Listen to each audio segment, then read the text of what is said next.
Bonjour à tous, nous poursuivons aujourd'hui avec la quatrième Mishnah, Mishnah Dalet du troisième Pérek. Rabban Gamliel Omer, Rabban Gamliel nous dit Shalosh nashim lashot ke'achat ve'ofot betanur echad zo achar zo. Lorsque trois femmes veulent pétrir une pâte, chacun sa pâte, faire des matzot et les faire cuire pendant Pessah.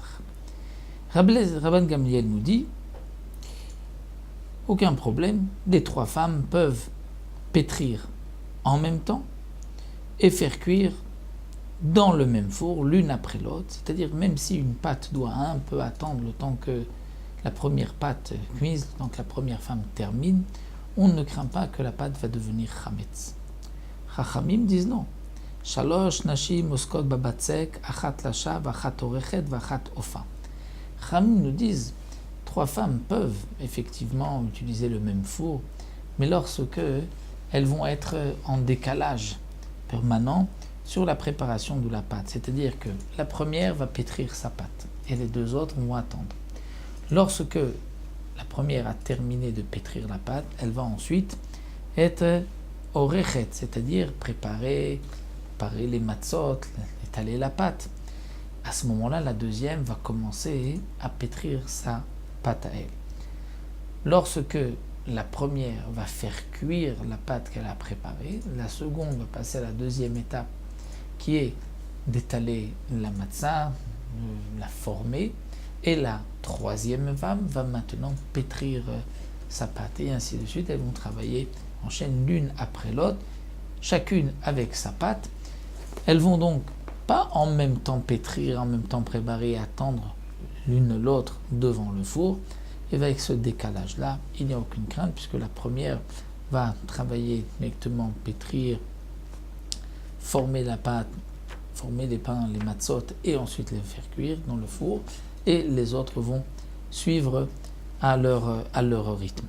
Ça c'est pour les chachamim. Rabbi Akiva Omer lo kol anashim velo kol ha'etzim velo kol ha'tanurim shavim. Rabbi Akiva dit on ne peut pas donner de règles parce que lo kol anashim, pas toutes les femmes sont shavim, sont les mêmes.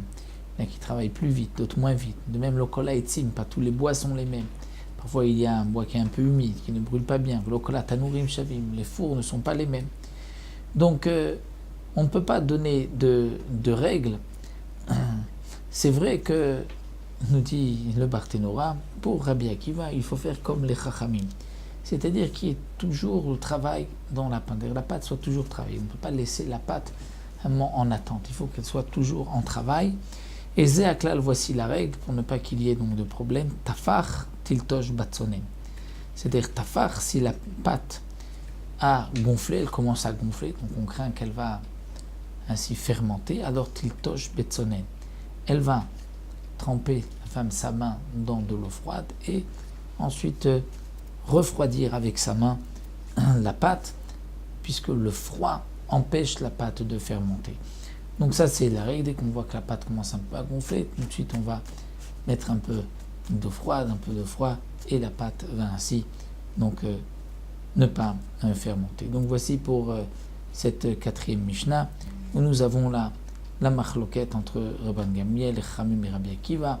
Comment faire donc pour que trois femmes puissent pétrir et faire cuire du pain en même temps. Donc en vérité, comme l'on vu, nous n'avons que deux avis, Rabban Gamliel et Chachamim. Pour Rabban Gamliel, femme peut attendre avant d'enfourner son pain, mais elles vont préparer en même temps. Pour les Chachamim et pour Rabbi Akiva aussi, il faudra faire donc un travail de chaîne comme nous l'avons. Voilà, nous allons nous arrêter ici à la cinquième Mishnah.